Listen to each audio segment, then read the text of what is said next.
Puji Tuhan. Seperti yang saya katakan di awal tadi, episode ini atau saat teduh sekarang ini harus optimis.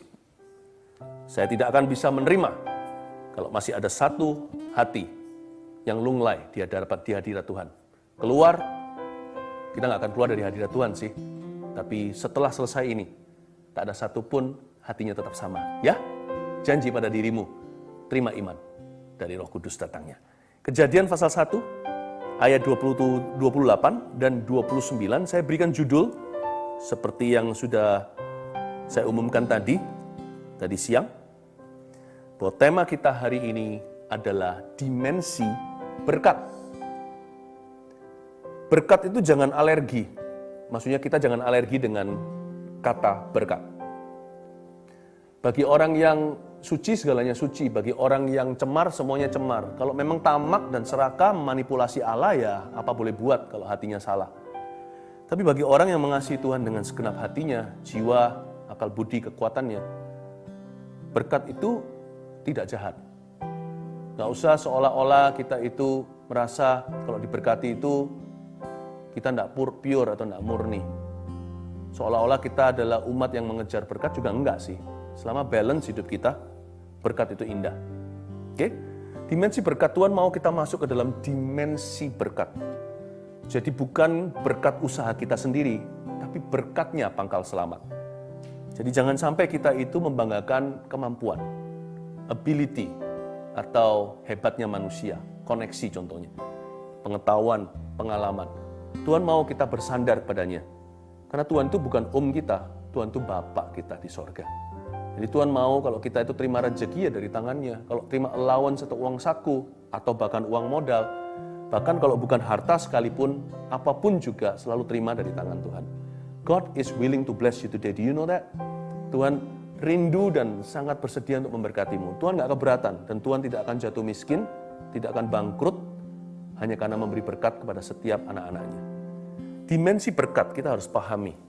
Ya, kita lihat Kejadian pasal 1 ayat 28 sampai 29, saya baca lebih dulu. Kita baca bersama-sama, itu kan sudah jadi kesepakatan kita setiap saat teduh ya. Saya nggak bisa dengarkan Anda, tapi Tuhan bisa. Dan Anda harus dengarkan suara sendiri, kita baca 1, 2, 3. Allah memberkati mereka, lalu Allah berfirman kepada mereka. Mereka ini Adam dan Hawa, beranak cuculah dan bertambah banyak. Penuhilah bumi dan taklukkanlah itu. Berkuasalah atas ikan-ikan di laut dan burung-burung di udara, dan atas segala binatang yang merayap di bumi. Ayat 29. Berfirmanlah Allah, lihatlah, aku memberikan kepadamu segala tumbuh-tumbuhan yang berbiji di seluruh bumi, dan segala pohon-pohonan yang buahnya berbiji. Itulah akan menjadi makananmu. Dimensi berkat. Pertama-tama di ayat 28 dikatakan Allah memberkati mereka, Adam dan Hawa. Ini sebelum Adam dan Hawa jatuh dalam dosa. Hubungan mereka dengan Allah masih sempurna. Allah memberkati mereka. Dari 3 kata ini dalam satu kalimat, God blesses them, Allah memberkati mereka. Yang terpenting adalah kata Allah. Karena dialah sumbernya dengan S huruf besar. Ingatlah bahwa kita ini, Tuhan itu selalu subjeknya, kita objeknya. Jangan sampai kita jadi subjeknya, kita ini mementingkan diri sendiri, Tuhan hanya objek. Yang kita peras mati-matian, minta harta, minta jodoh, segala. No. Kehendak Tuhan yang jadi, bukan kehendak kita. Kerajaannya kita ini hamba. Tapi ingat ya, dimensi berkat dimulai bukan dengan berkat, tapi sang pemberi berkat. Dimensi berkat itu tidak dimulai dengan materi, tapi dimulai dengan seorang pribadi. Allah namanya, God. Allah memberkati mereka, God bless them. Allah itu sumbernya. Berarti hubungan kita dengan Allah adalah sumber daya utama untuk sukses dalam hidup ini. Bukan koneksi, bahkan bukan gelar kita, dan juga bukan modal. Berapa banyak yang Anda miliki atau pernah Anda miliki. Sedikit yang sekarang di tangan Anda, nggak cukup mungkin rasanya. Atau malah justru bahaya kalau orang yang punya harta limpah ruah, dia bisa taruh aman di sana. Tahu nggak sumber daya kita untuk sukses dan menggapai mimpi? Itu hubungan kita dengan Kristus. Hubungan intim dengan Tuhan itu adalah permulaan. Ingat Bapak Ibu Saudara, Jadi hari ini kalau Anda kehilangan sesuatu atau segala sesuatu, jangan kecewa. Selama hubunganmu dengan Tuhan baik-baik, Anda masih bisa rebound, masih bisa lompat kembali. Bulu yang patah terkulai tidak akan dipatahkan, sumbu yang pudar nyalanya nggak akan dimatikan. Selama Anda masih punya Tuhan, Anda punya masa depan. Sekalipun seolah-olah sekarang kehilangan segalanya. Jangan putus asa, jangan kecewa, jangan bunuh diri. Jangan siksa dirimu juga. Jangan salahkan orang lain, tuding-tuding itu tidak ada hasilnya. Ingatlah, selama aku punya Tuhan, katakan pada dirimu sendiri, aku punya harapan. Mungkin aku tidak punya segala sesuatu, tapi kalau aku punya Kristus, aku punya masa depan. Allah memberkati mereka, bukan berkatnya, Allahnya. Dia yang main peran. Allow God to take control over your life. Biar Tuhan ambil alih dan pegang kendali atas hidupmu. Pasti arahnya ke air yang tenang, rumput yang hijau pula. Gak ada dombanya yang akan kelaparan, percayalah. Tuhan itu bisa pelihara. Hubungan kita dengan Allah adalah sumber daya terbesar yang kita miliki. Ingat ya, hubungan kita dengan Tuhan itulah fondasinya. Lalu kata berikutnya saya ingin Anda fokus ke sini. Allah memberkati mereka. Ada kata berkat. Coba katakan berkat. Do you know what it means? Kata berkat di sini. Allah memberkatimu. Seringkali kita kalau kirim pesan pada teman kan selalu diakhiri antara sesama orang-orang Kristen, anak-anak Tuhan. Selalu ujungnya ada GBU kan. GBU itu bukan denominasi gereja. Ya, gereja apa? GBU itu artinya God bless you, may God bless you, biar Tuhan memberkatimu. Tahu nggak artinya apa GBU itu? God bless you artinya God increases you. Allah memberkati mereka itu artinya Allah meningkatkan mereka. Tuhan itu selalu tambah-tambahan. The cross salib itu lambang plus, bukan minus. Allah tidak ingin mengambil apapun dari hidupmu, percayalah Tuhan itu sudah maha cukup.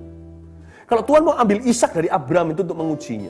Kalau Allah mengambil sesuatu dari hidupmu supaya jangan sampai kita tamak dan serakah. Supaya jangan sampai hidup kita sirkulasi seputar harta duniawi. Kalau Tuhan minta sesuatu sama anaknya, seperti saya minta ice cream dari putra saya waktu masih kecil contohnya. Bukan karena saya nggak bisa beli sendiri, tapi supaya saya ajari dia untuk sharing. Tahu nggak, Tuhan kita itu selalu memberkati. Dia tidak pernah mengurangi, dia selalu menambahkan. GBU itu artinya God increases you. Karena itu jangan sembarang kita bicara, tulis secara latah. Kalau kita nggak bermaksud di hati, jangan basa-basi katakan God bless you ya. Kata God bless you itu artinya may God increase you. I pray that God will increase you in every way. Bahwa Tuhan akan menumbuhkan bisnismu, Tuhan akan menambahkan keturunanmu. Sekarang masih tidak punya momongan, biar punya yang ke-1, bahkan kalau perlu dikasih 3 sekalian. Itu artinya GBU. God bless you. Kalau urapannya dulu segini, urapannya bertambah, pengaruhnya pun semakin jauh. Ya, semakin meningkat apapun yang kau perbuat, itu artinya God bless you. Meningkatkan kita secara supranatural. Jadi jangan mengeluh sedikit yang kita miliki. Selama Allah di pihak kita, siapa lawan kita? Kalau Tuhan di sisi kita, apapun yang sedikit 5 roti 2 ikan akan Tuhan multiplikasikan. Karena Allah kita memberkati, Allah kita meningkatkan, Allah kita menambahkan, Allah kita menumbuhkan. Yang penting bukan yang menanam Paulus atau yang menyiram Apolos, Tuhan yang memberi pertumbuhan. You know, kalau hari ini kita masuk ke dimensi berkat, anything that is in your hand, apapun yang ada di tanganmu left over, bahkan sisa-sisa pun akan bertambah. There's only one way, cuma ada satu jalan dalam Tuhan itu. Ke atas. Pasti meningkat. Apapun yang kau pegang hari ini, yakini dalam dimensi berkat. Akan bertumbuh, akan bertambah, akan meningkat. Amin. Itu dia yang disebut dengan memberkati mereka. Karena itu, hati-hati juga ya dengan julukan yang dipasang orang. Waktu saya kecil ya, ini ngomong antara kita nih. Waktu saya masih kecil dulu, saya sering dibully karena saya dulu bukan cacat sih, tapi lemah tubuh. Apalagi otak saya nggak bagus gitu kira-kira dayanya. Orang lain itu wordnya seberapa, teman-teman sebaya saya itu nggak bisa ingat nama saya sendiri bahkan. Atau nggak bisa mengingat untuk menulisnya, maksudnya ingat sih namanya. Banyak keterbatasan. Dari kecil saya dipanggil oleh teman-teman saya, anak kecil bisa jahat loh. Saya dipanggil sekelas idiot gitu, seperti orang yang blow on gitulah. Saya dipanggil dengan nama itu. Jadi saya waktu di masa-masa itu Masa kecil saya itu saya percaya bahwa saya ini bodoh. Saya ini nggak punya bakat, saya ini nggak bisa apa-apa. Saya ini si Oon itu. Saya bertumbuh dewasa sampai Tuhan ubahkan paradigma saya. Be careful dengan gelar yang dipasang orang, julukan itu. Remember, Anda bisa mulai sebagai orang yang mungkin tidak seberapa IQ-nya seperti saya. Tetapi di tangan Tuhan hanya ada satu jalan, meningkat, bertumbuh, bertambah. Buat apa kita jadi kelinci dulu, tapi malas-malasan, ujungnya tertidur, tidak sampai ke garis finish. Lebih baik saya jadi kura-kura, tapi di tangan Allah saya akan sampai ke garis akhir. Saya akan jadi pemenang. Jangan lihat ke belakang, jangan lihat ke dalam. Lihat ke atas, lihat ke depan. God will increase you. Janganlah letakkan, jangan biarkan juga, jangan hati-hati apa yang Anda yakini tentang dirimu sendiri. Aku ini tidak bisa, aku ini begini, aduh situasiku ini mati, aku mati kutu, ini sudah skakmat hidup. Be careful, jangan kasih titik, jangan bubuhkan titik di akhir kalimat yang belum diselesaikan oleh Allah. God is not over with you. Tuhan belum selesai dalam kehidupanmu. Ya? Kalau Anda tidak tahu mau ngomong apa lagi, tidak ada komentar, not bad juga kalau minimal kita bisa berkata God bless you atau God bless me.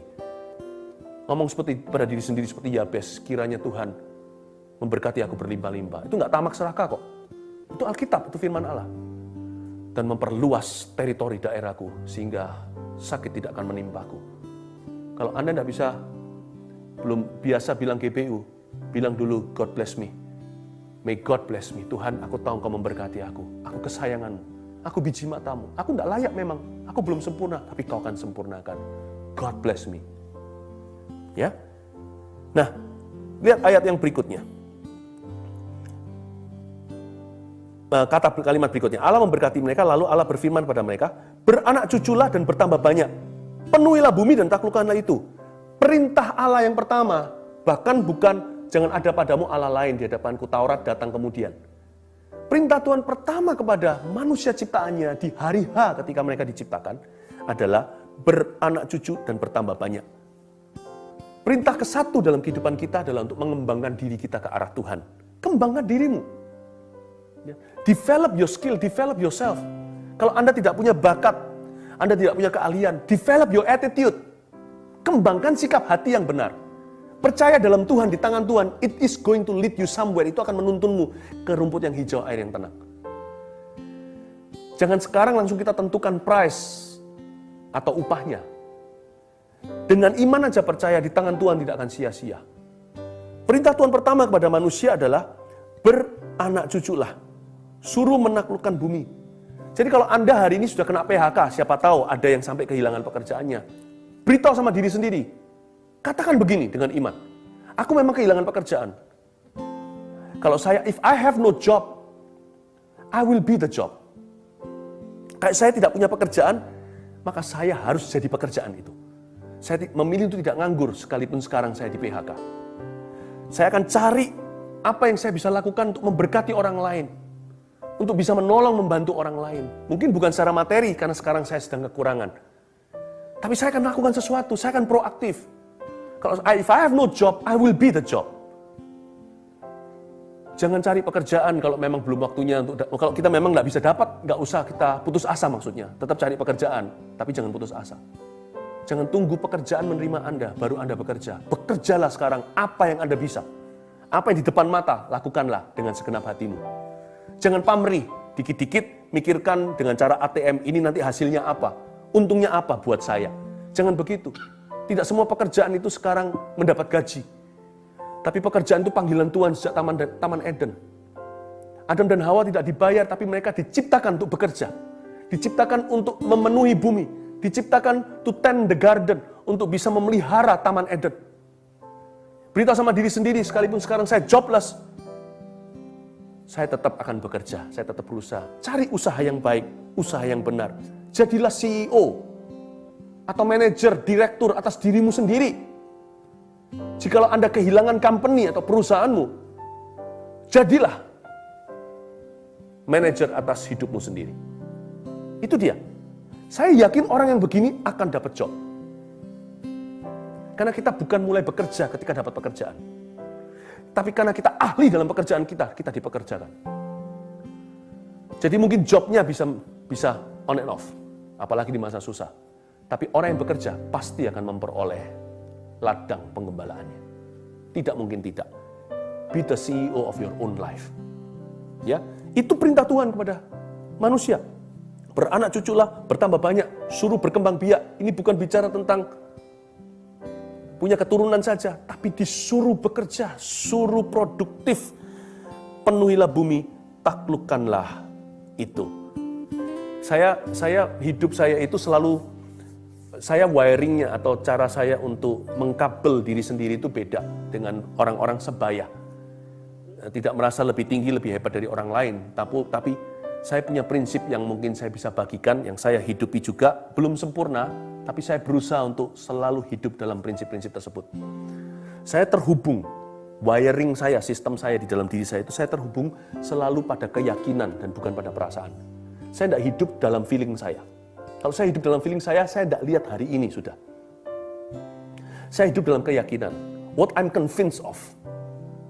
Jadilah a man of conviction, of conviction. Jadilah manusia yang punya keyakinan. Dan saya selalu menimba dari sumur firman Tuhan. Hidupku tiap hari karena percaya, bukan karena melihat atau merasa. Dan cara saya berpikir adalah tertuju ke pewahyuan, bukan pengetahuan belaka. Saya terbuka tiap hari, Tuhan kembangkan. Aku mau bekerja sama dengan Roh Kudus, mengembangkan hidupku sendiri. Aku harus bisa memimpin diriku sendiri, sehingga saya tidak perlu diingatkan oleh orang, ayo saat teduh, saya tidak perlu. Di keluarga saya juga tidak pernah, Daddy, Papa, ayo doa, nggak pernah. Karena saya isi diri saya dengan pewahyuan-pewahyuan Allah. Saya tidak bergantung dengan pengetahuan semata-mata. Pengetahuan itu bisa ngeblok loh pewahyuan. Kalau orang sok tahu, hanya semata-mata dia punya pengalaman di masa lalu, pikirannya jadi tradisional. Orang seperti itu tidak bisa berpikiran maju atau forward thinking anymore. Apalagi kalau dihinggapi dengan roh agamawi, nah virusnya jadi. Tuhan tidak mau kita bergantung dengan pengetahuan kita, karena pengalaman kita itu terbatas. Tahukah, kalau dulu Anda gagal semalam-malaman mancing ikan, tidak satu pun ada di jaring Anda. Kali ini Yesus berkata tebar di sebelah kanan. Apa hubungannya sebelah kiri atau kanan? Tapi Tuhan secara spesifik berkata tebar sebelah kanan. Lalu 153 ikan tertangkap dalam jala. Kalau rasul-rasul itu sok tahu, hanya bergantung dengan pengetahuan, dia tidak akan mau taat pada Tuhan. Dia akan kehilangan mujizat terbesarnya, tangkapan hari itu. Saya dorong Anda, jangan bergantung dengan pengetahuan semata-mata. Kita harus mengembangkan pengetahuan, yes. Tapi jangan izinkan pengetahuan menghalangi pewahyuan baru yang Tuhan berikan hari ini, supaya kita berjalan dalam dimensi berkat, bukan dalam dimensi hikmat manusia. Ya, kalau kita lihat kiri kanan kita putus asa, rasanya seluruh dunia ini akan tenggelam. Tapi kalau kita pegang janji Tuhan, kita akan jadi Abrahamnya di perjanjian baru. Yes, aku mati kutu sekarang, nggak bisa punya keturunan, tapi Tuhan berkata aku jadi bapak segala bangsa, akan terjadi, Ishakku akan datang. Itu dia. Cara saya wire diri saya sendiri setiap hari itu adalah saya fokus ke visi. Saya fokus ke visi, bukan ke opini. Kalau fokus ke opini manusia, wah come and go. Hari ini berkata Hosana, minggu depan berkata salibkan dia.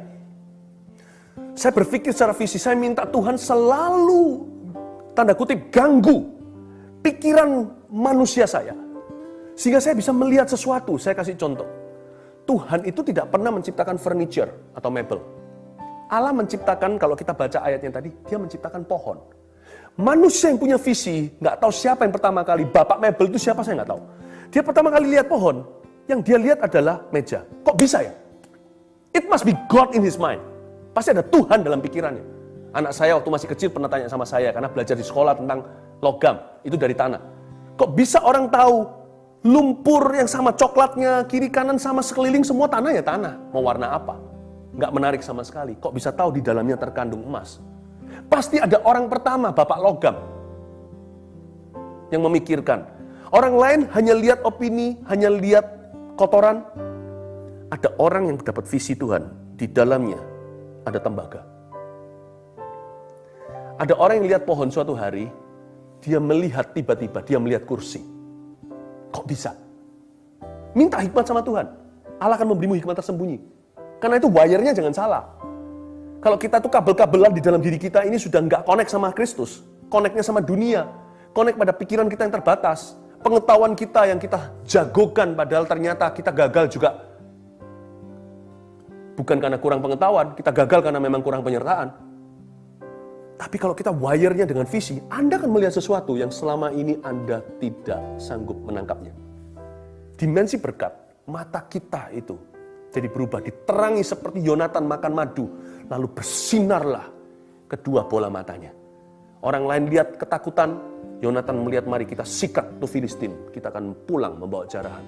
Kok bisa? Kok bisa?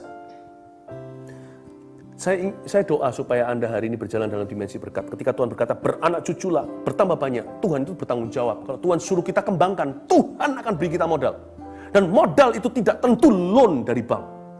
Modal tidak tentu duit atau uang. Tahukah iman adalah modal? Ibrani 1:11 ayat 1 berkata, iman adalah modal dasar segala sesuatu yang kita harapkan. Bukti, modal pula dari segala sesuatu yang tidak kita lihat. Hanya orang yang punya visi yang bisa melahirkan sesuatu yang luar biasa dari sesuatu yang biasa. Ya. Nah, sekarang kita lihat untuk meneguhkan ini di ayat 29. Berfirmanlah Allah, lihatlah. Behold, lihat. Tuhan bicara ke mata kita. Jangan lihat dunia. Kita kecewa. Lihat sekeliling kita, putus asa. Rasakan angin, tenggelam kaki seperti Petrus yang diberitahu sama Tuhan Yesus. Di mana imanmu? Lihatlah, berjalan dalam dimensi berkat yang kita rasakan itu Kristus dan firman-Nya. Yang kita rasakan Roh Kudus. Bukan berarti kita sangkali perasaan kita. Apa yang kita nyata-nyata rasakan dengan panca indera di sekeliling kita. No, tapi jangan biarkan itu jadi pemerintahmu. Pemerintahan Allah itu Kristus dalam hidupmu. Ya, hidup dari percaya, dari keyakinan, bukan dari pengetahuan semata-mata. Bukan dari perasaan apalagi. Ya.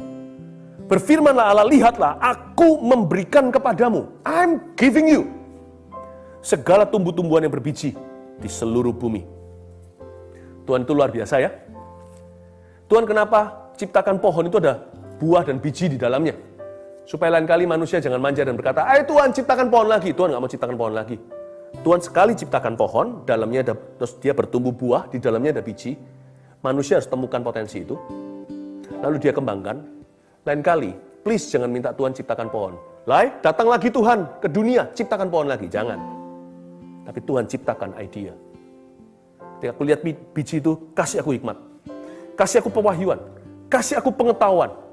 Kasih aku iman. Untuk bisa tahu di dalam buah pada pohon itu ada biji yang bisa aku kembangkan. Tahu nggak, di setiap pohon itu ada kebun pepohonan dan buah-buahan.